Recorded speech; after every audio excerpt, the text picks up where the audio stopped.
hope you enjoy the story. Let's begin.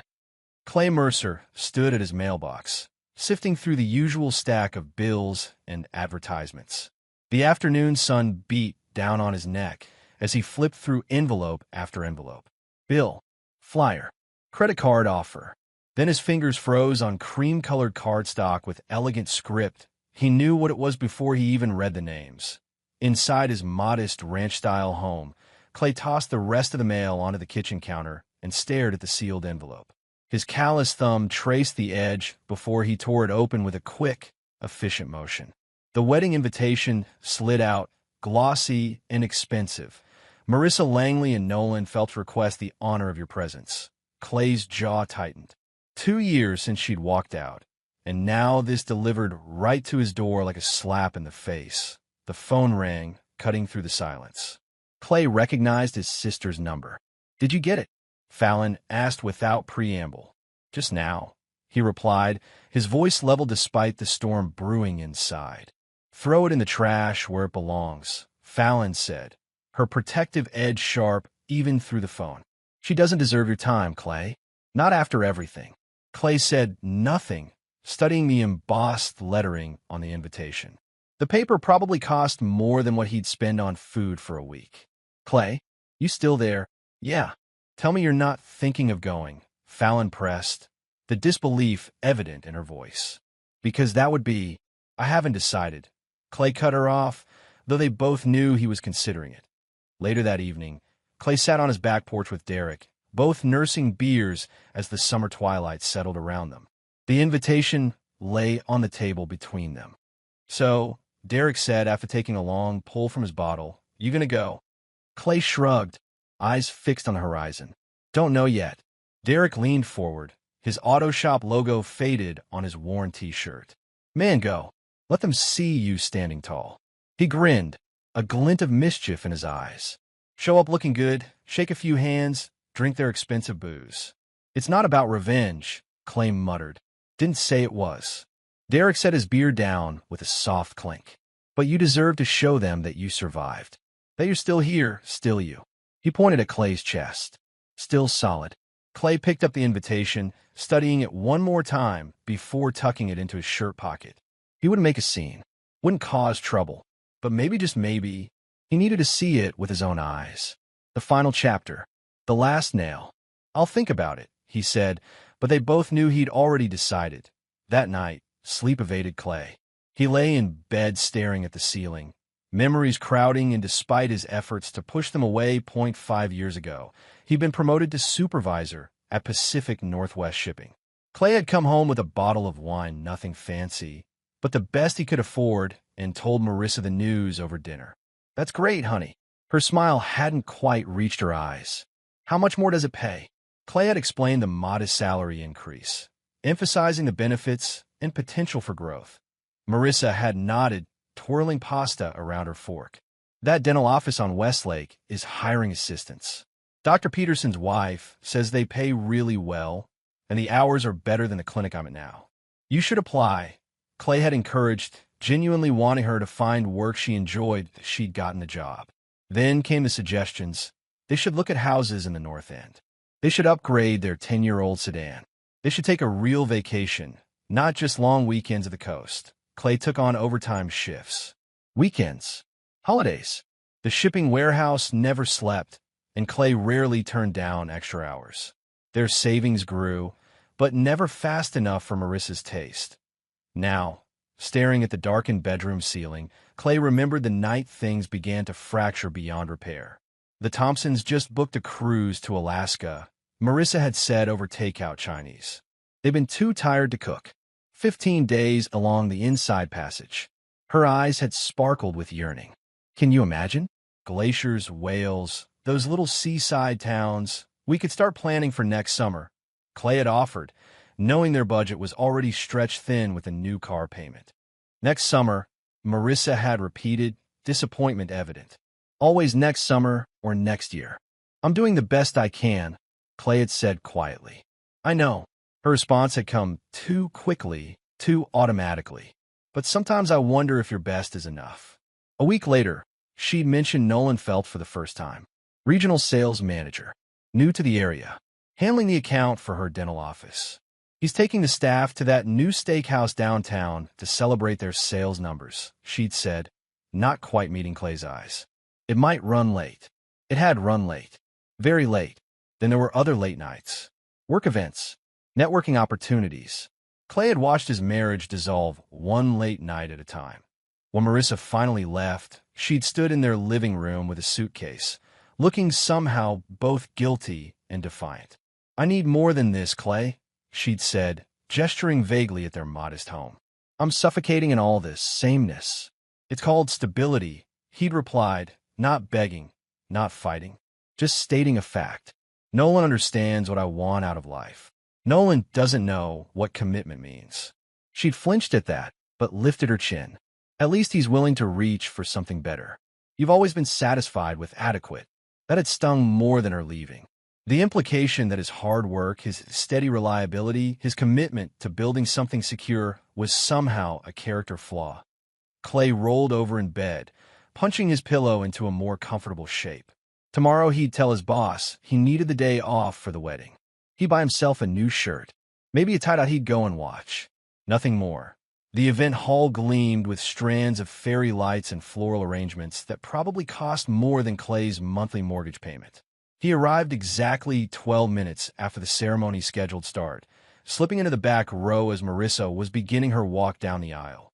Clay had to admit she looked beautiful. Her dress caught the light as she moved, her smile radiant as she gazed ahead at Nolan.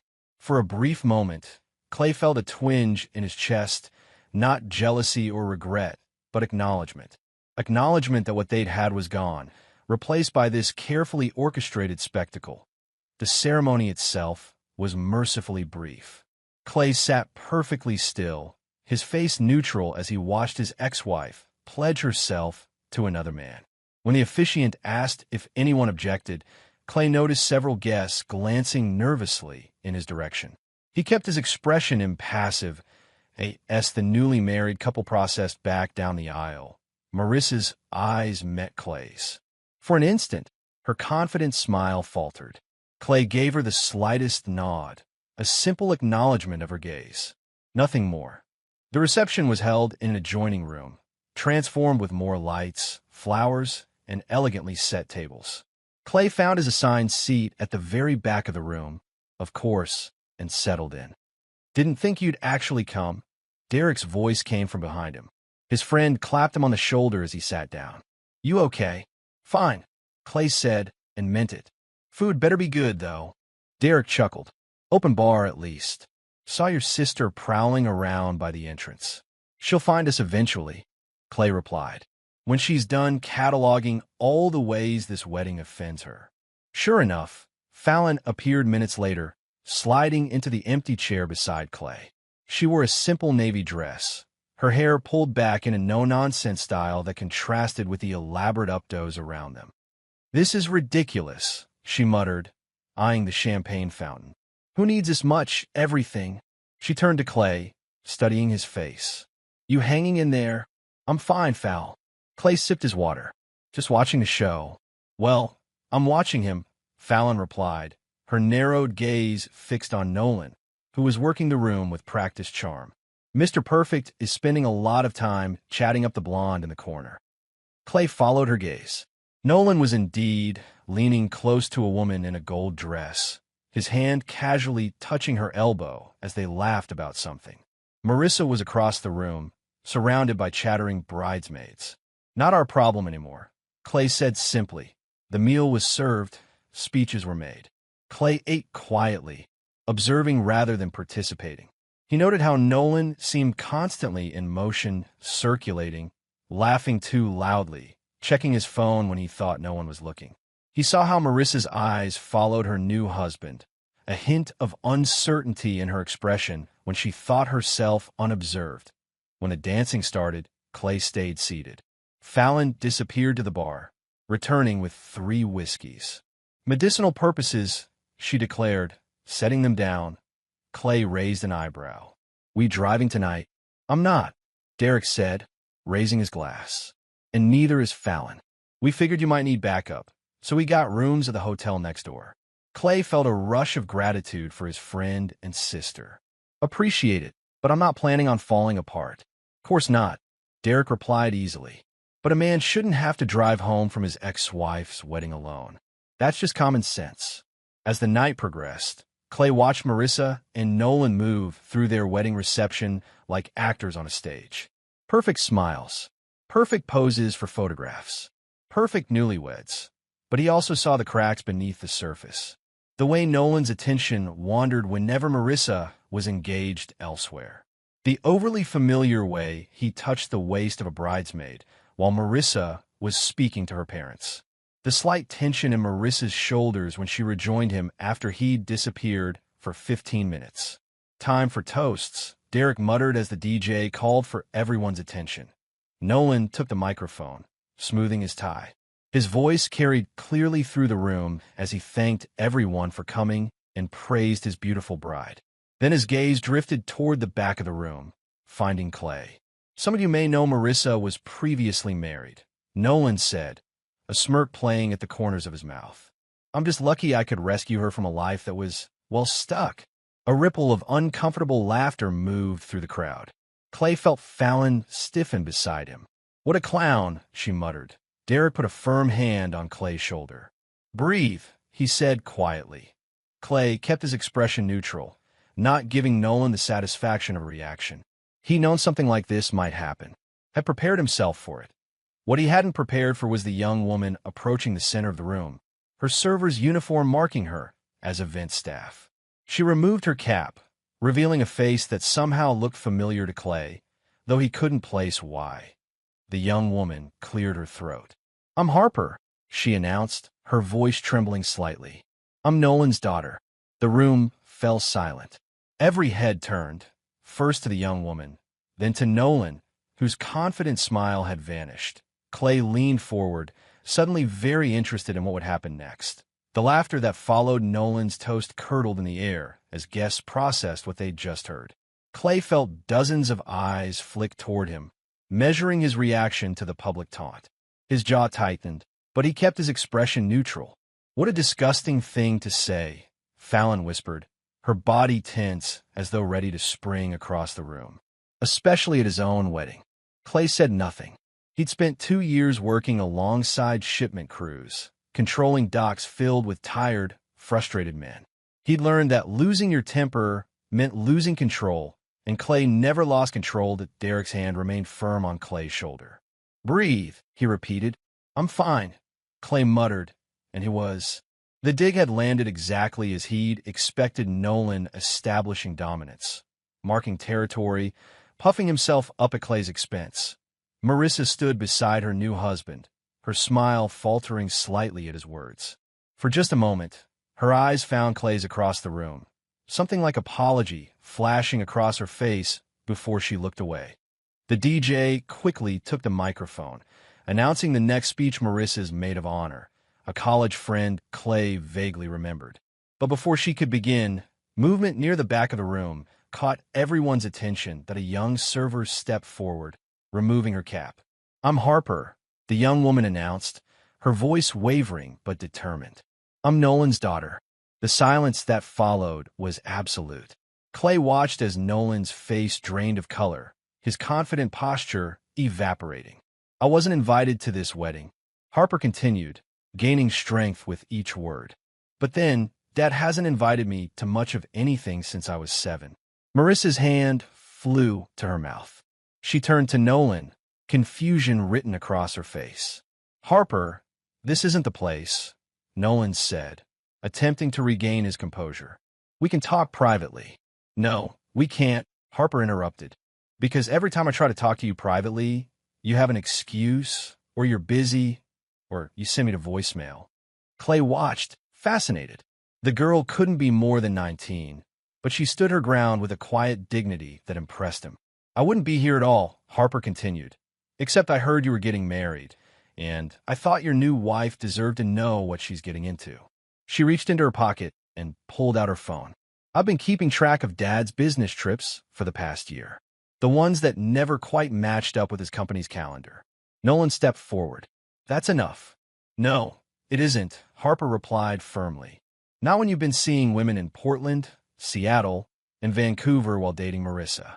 Not when you've been lying about your finances and your job performance. Not when you've been promising Marissa a life you can't actually deliver. Marissa's face had gone pale.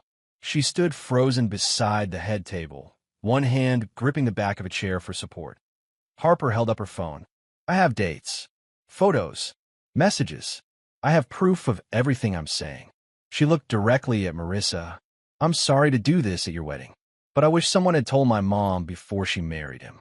Murmurs rippled through the crowd. Clay saw phones being discreetly raised, guests capturing the unfolding drama.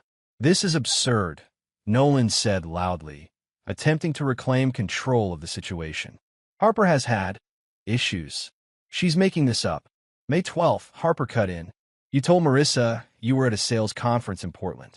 You were actually with a woman named Jamie at the Riverfront Hotel. I have the receipt where you used your company card. Nolan's face flushed. You've been spying on me? Going through my things? No, Harper replied calmly. Your secretary Barbara has always liked me. She also doesn't appreciate covering for your affairs.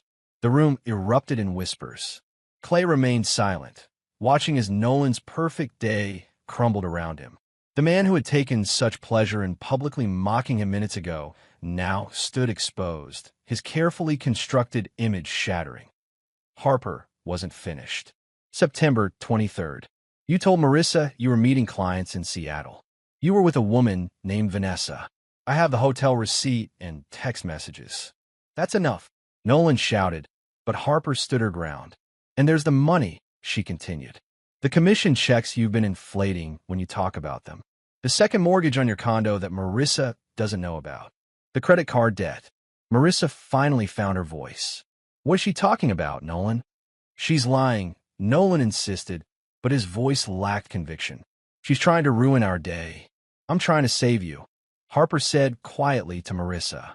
Before you end up like my mom left with nothing when he gets bored and moves on. The wedding planner finally intervened, attempting to guide Harper away from the center of the room. But the damage was done. Guests were texting, whispering, some already discreetly heading for the exits. Clay remained seated, watching as the perfect wedding disintegrated into chaos.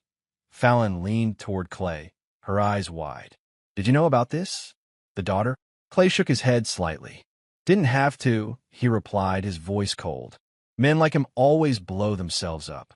The scene before them continued to unfold like a slow-motion car crash. Marissa had moved away from Nolan, conferring urgently with her parents and maid of honor. Nolan stood abandoned at the head table, attempting to speak with guests who were suddenly finding reasons to be elsewhere. Should we go? Derek asked, finishing his whiskey. This feels like a good time to make an exit. Clay considered, then shook his head. Not yet. He wanted to see this through, not out of malice or pleasure in Marissa's pain, but because he needed the finality of it, needed to witness the collapse of the illusion that had taken his marriage. Across the room, Harper was speaking quietly with the wedding planner and a man who appeared to be security. She didn't look frightened or apologetic, just tired, as though a great weight had finally been set down. Clay found himself respecting the young woman's courage. It couldn't have been easy to stand up like that, to publicly confront her father and expose his lies that Marissa's father approached Nolan, his face thunderous. Though Clay couldn't hear their words, the body language told the story. Nolan defensive, Marissa's father accusatory, jabbing a finger at Nolan's chest. $10 says there's a punch thrown in the next 5 minutes, Derek muttered. Clay shook his head. Marissa's dad is all talk. Always has been. Sure enough, after a heated exchange, Marissa's father stormed away without physical confrontation. Nolan immediately retreated to the bar, downing a drink in one swallow. Marissa herself had disappeared, presumably to a back room with her mother and bridesmaids. Clay. He turned at the sound of his name. Harper stood beside their table, her server's uniform incongruous among the wedding finery. You're Clay Mercer, right? She asked. Marissa's ex-husband? Clay nodded, studying the young woman's face. Now that she was closer, he could see hints of Nolan in her features, the shape of her eyes, the line of her jaw. I'm sorry if I caused a scene, she said, but I couldn't let him do it again. You did what you needed to do. Clay replied simply. Harper twisted her hands together.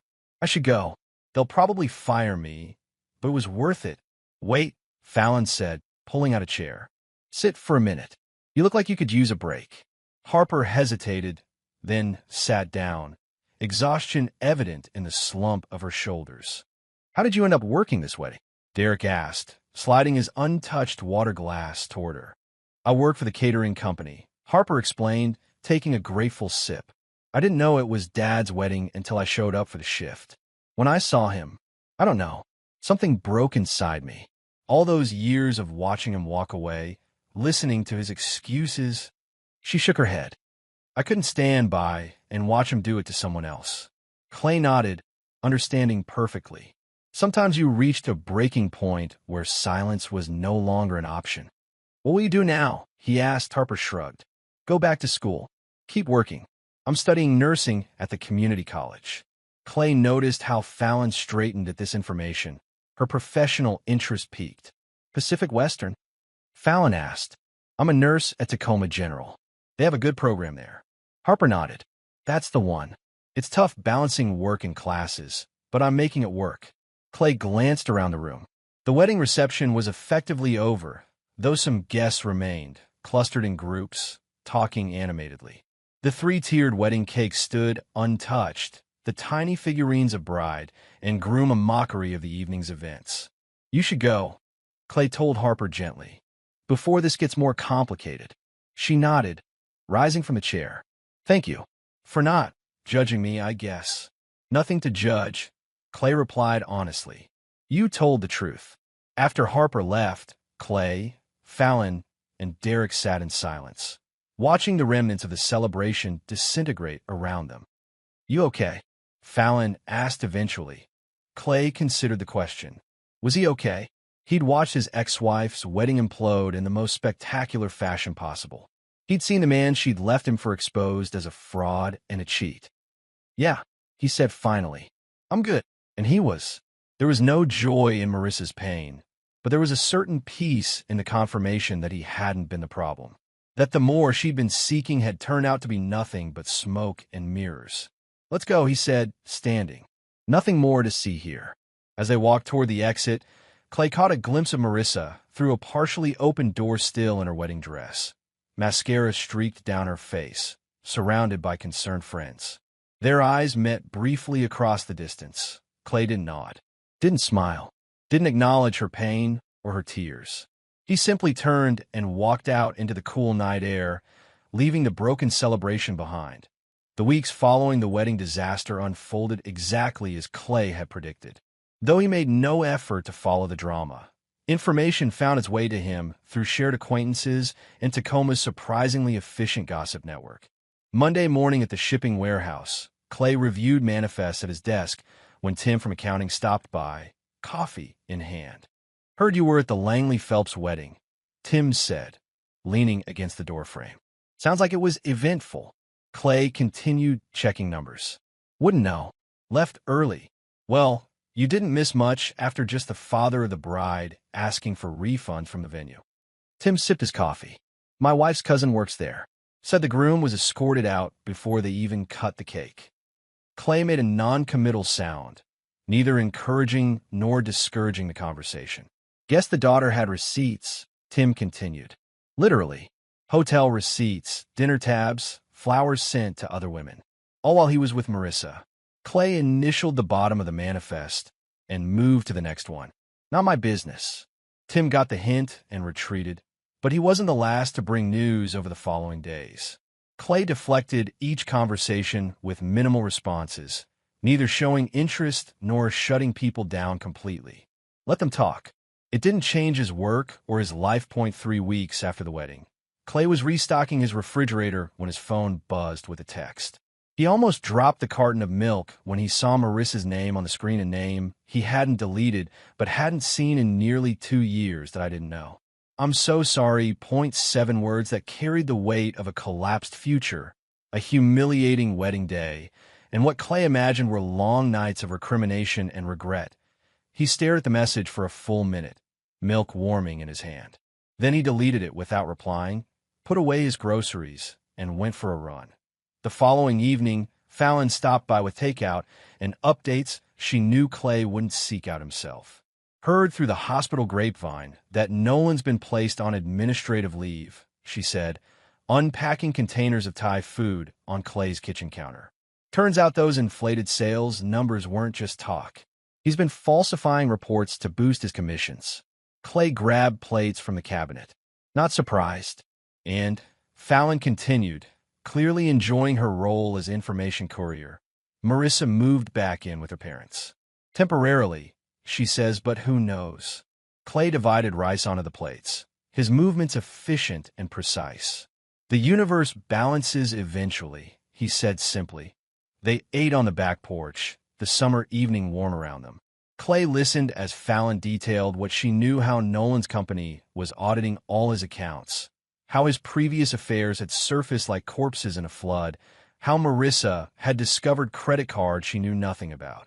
She called Mom, Fallon said after a while, watching Clay closely for his reaction. Clay paused mid-bite. What for? To ask about you, I think. Mom shut it down fast. Told her you were doing fine and didn't need her checking up. Clay nodded, grateful for his mother's intervention.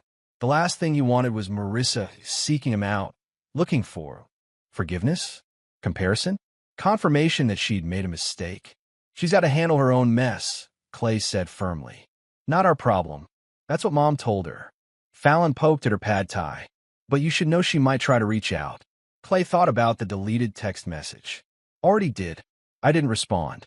Fallon smiled, approval evident. Good for you. 2 days later, while Clay was fueling his truck at a gas station across town, a familiar sedan pulled up to the adjacent pump. He recognized Marissa's car, not the one they'd shared during their marriage, but the newer model she'd bought after moving in with Nolan. For a moment, he considered getting back in his truck and leaving, even with the tank only half full. But that would mean running, and Clay Mercer didn't run. He continued filling his tank, his back to her car, hoping she wouldn't notice him. No such luck. Clay. He turned, his face carefully neutral. Marissa stood by her car, keys clutched tightly in her hand. She looked different, thinner, tired, her usually perfect hair pulled back in a simple ponytail. Marissa, he acknowledged with a slight nod.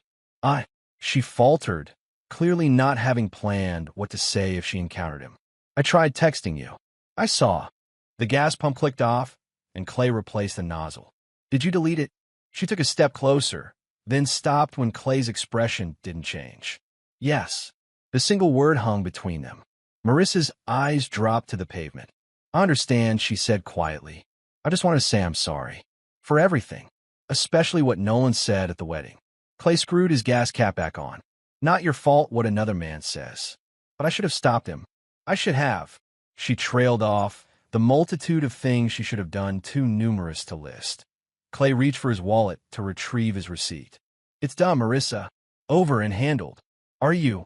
She hesitated again. Are you happy, Clay? The question caught him off guard. Was he happy? It wasn't a question he often asked himself. He was stable, secure, content with his work, his home, his friendships. I'm good, he said finally.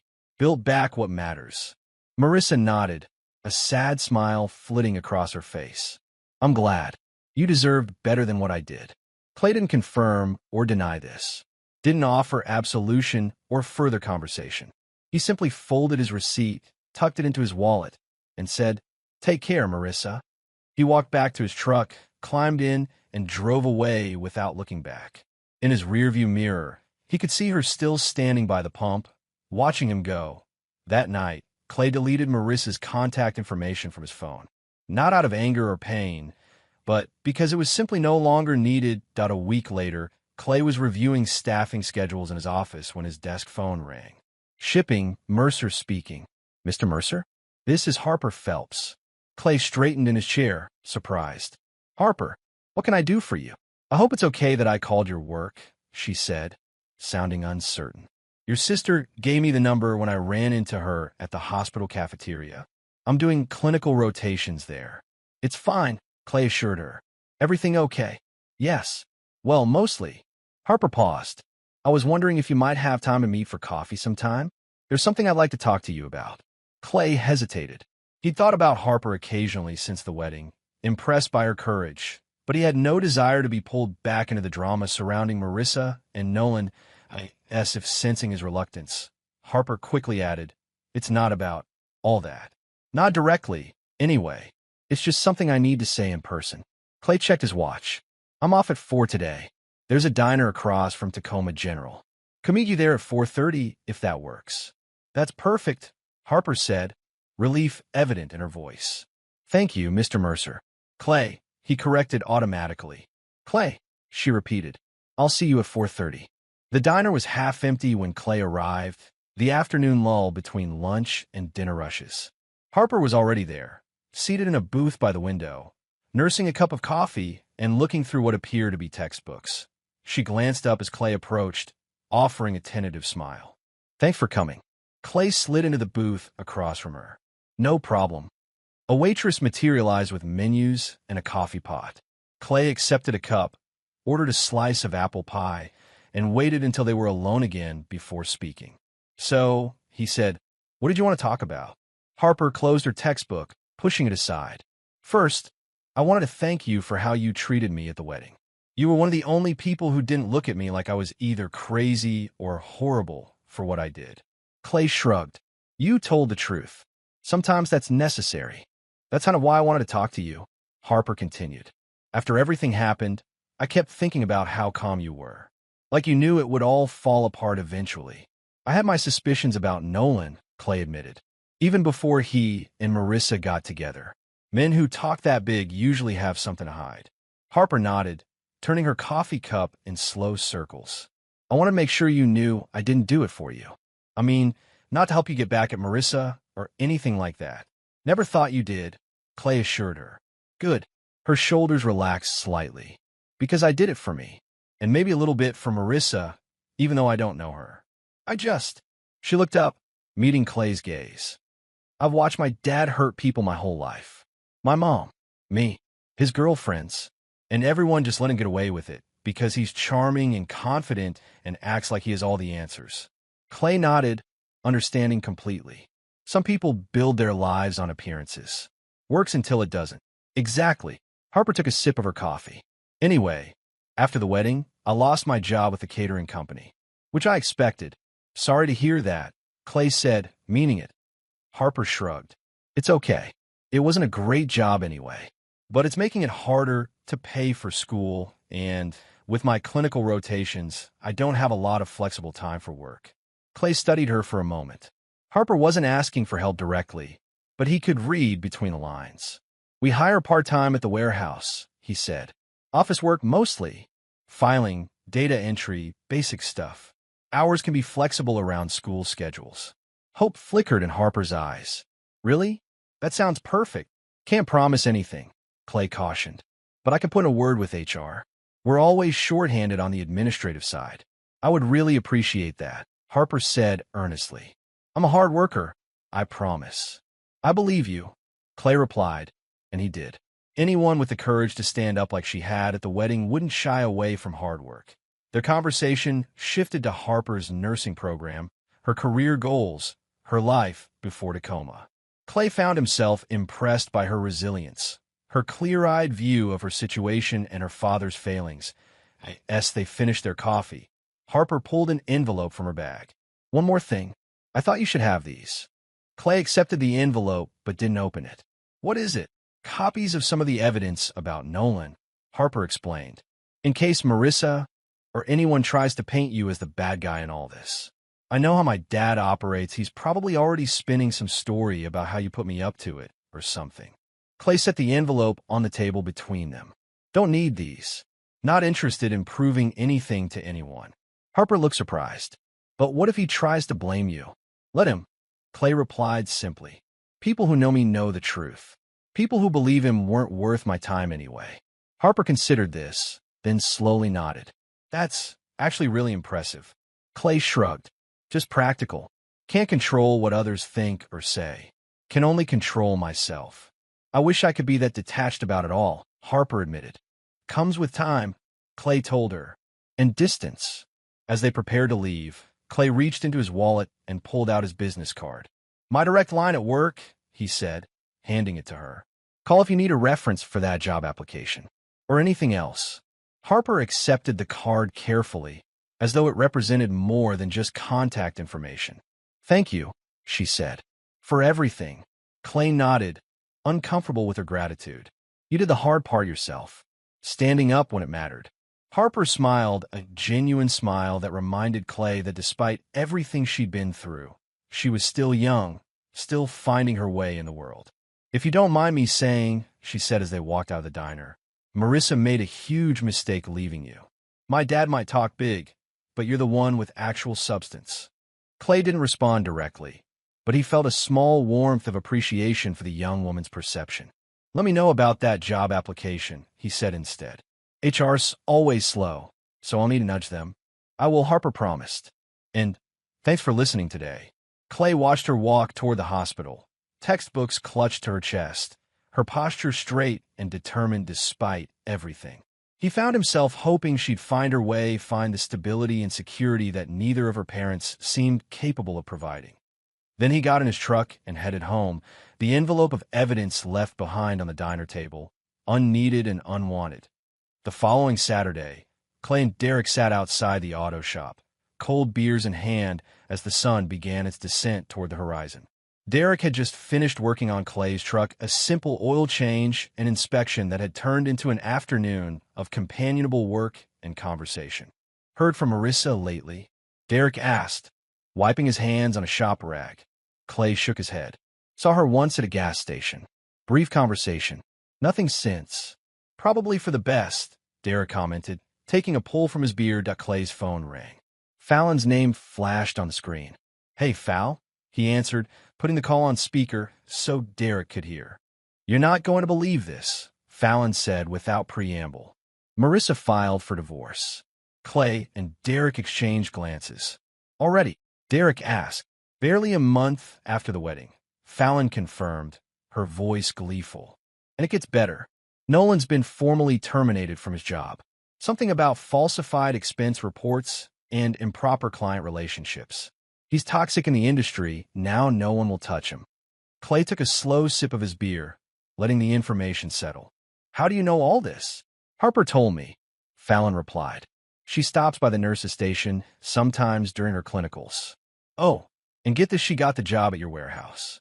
Started orientation yesterday. Clay nodded, pleased it had worked out. Good for her. You know what this means, right? Fallon pressed. Marissa's whole, perfect new life has completely fallen apart. The marriage, the fancy house, the glamorous husband, all of it, gone in a month. Clay didn't respond immediately. He felt no joy in Marissa's pain, but he couldn't deny a certain satisfaction in the knowledge that the life she'd left him for had proven to be nothing but illusion. You still there? Fallon asked. Yeah, Clay replied. Just thinking. About what? About how sometimes staying still is the smartest move, he said. Let others run around, chase shiny things. When the dust settles, you're still standing. Derek grinned at him across the cooling engine of the truck. Didn't even have to lift a finger, he said, raising his beer in a mock toast. Clay clinked his bottle against his friend's. Best kind of win, he agreed quietly. After saying goodbye to Fallon, Clay and Derek sat in comfortable silence, watching as the sunset painted the western sky in shades of orange and gold. The auto shop lot was quiet, most of the day's customers long gone. You know, Derek said eventually, part of me thought you might feel sorry for her. Marissa, I mean, after everything blew up. Clay considered this. Don't wish her ill, he said truthfully, but don't feel sorry for her either. She made her choices. Fair enough, Derek agreed. Clay leaned back in his chair, feeling the day's tensions ease from his shoulders. There was something deeply satisfying about sitting here, outside an honest mechanic's shop, drinking a cold beer with a trusted friend, knowing he'd built something solid and real. He thought about the contrast Nolan's carefully constructed facade of success versus Clay's modest but genuine achievement. The big house versus the manageable mortgage. The flashy job title versus the steady work. Sometimes I wonder, Clay said, breaking the comfortable silence, if she ever realized what she was throwing away. Derek raised an eyebrow. Getting philosophical on me, Mercer? Clay shook his head. Just thinking out loud. Not about getting back together or anything like that. Just about values. Well, Derek said, finishing his beer, I'd say the evidence speaks for itself. You're here, steady as always. She's filing divorce papers 1 month after her wedding. Clay nodded, a small smile playing at the corners of his mouth. When you put it that way. As the twilight deepened around them, Clay felt a sense of completion, of closure.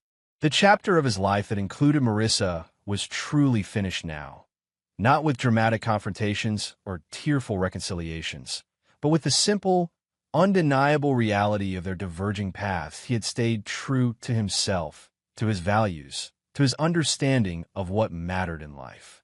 And in the end, that steadfastness had proven to be its own reward. Need to get going, Clay said eventually, standing and stretching. Early shift tomorrow. Derek nodded, gathering the empty bottles. Same time next weekend? Game's on at 4. I'll bring the food, Clay promised. As he drove home through the familiar streets of Tacoma, Clay felt something settle within him, a quiet satisfaction, a sense of rightness. He hadn't needed to fight, to argue, to prove himself. He simply needed to stand firm, to be who he'd always been. And in the end, that had been enough. More than enough that IT had been a victory.